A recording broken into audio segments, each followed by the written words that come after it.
નમસ્કાર મિત્રો, વિડીયોમાં તમારું સ્વાગત છે। જી હા મિત્રો, અત્યારે હાલ મોટા અને મહત્વના સમાચાર સામે આવી રહ્યા છે। તો મિત્રો, સમાચારમાં વાત કરીએ તો જમ્મુ અને કાશ્મીરના પહેલગામમાં થયેલો આતંકી હુમલો પાકિસ્તાનના રાજનીતિક અને સૈન્ય અધિકારીઓનું ષડયંત્ર હતું। હાલમાં જે આવેલા એક રિપોર્ટમાં કંઈક આવા સંકેત મળે છે। જો કે ભારત સરકારે તેના પર કોઈ ટિપ્પણી કરી નથી। 22 એપ્રિલના રોજ થયેલા આ નરસંહારમાં 26 પર્યટકોની નિર્દયતાથી હત્યા કરાઈ હતી, જેના જવાબમાં ભારતે 7 મેના રોજ ઓપરેશન સિંદૂર લોન્ચ કર્યું હતું। જી હા મિત્રો, અત્યારે હાલ મોટા અને મહત્વના સમાચાર સામે આવી રહ્યા છે।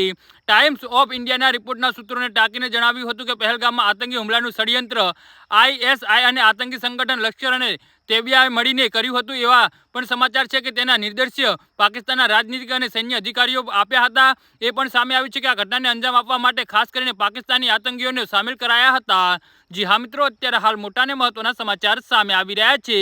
આ મુજબ આઈએસઆઈ લશ્કર અને તૈયબાના કમાન્ડર સાજિદ જટને જમ્મુ અને કાશ્મીરની ફક્ત વિદેશી આતંકીઓને તૈનાત કરવાના નિર્દેશ આપ્યા હતા। ગુપનીયતા જાળવી રાખવા માટે કોઈ કાશ્મીરી આતંકીને સામેલ કરાયો હતો, ના તો હુમલાને અંજામ આપનાર સમૂહને નેતૃત્વ સલમાન કરી રહ્યો હતો, એવી શંકા છે કે પાકિસ્તાની સ્પેશિયલ ફોર્સીસનો પૂર્વ કમાન્ડો છે। જી હા મિત્રો, તો આના વિશે તમારું શું કહેવું છે તો નીચે મારી કમેન્ટ બોક્સમાં જરૂરથી જણાવજો। ધન્યવાદ।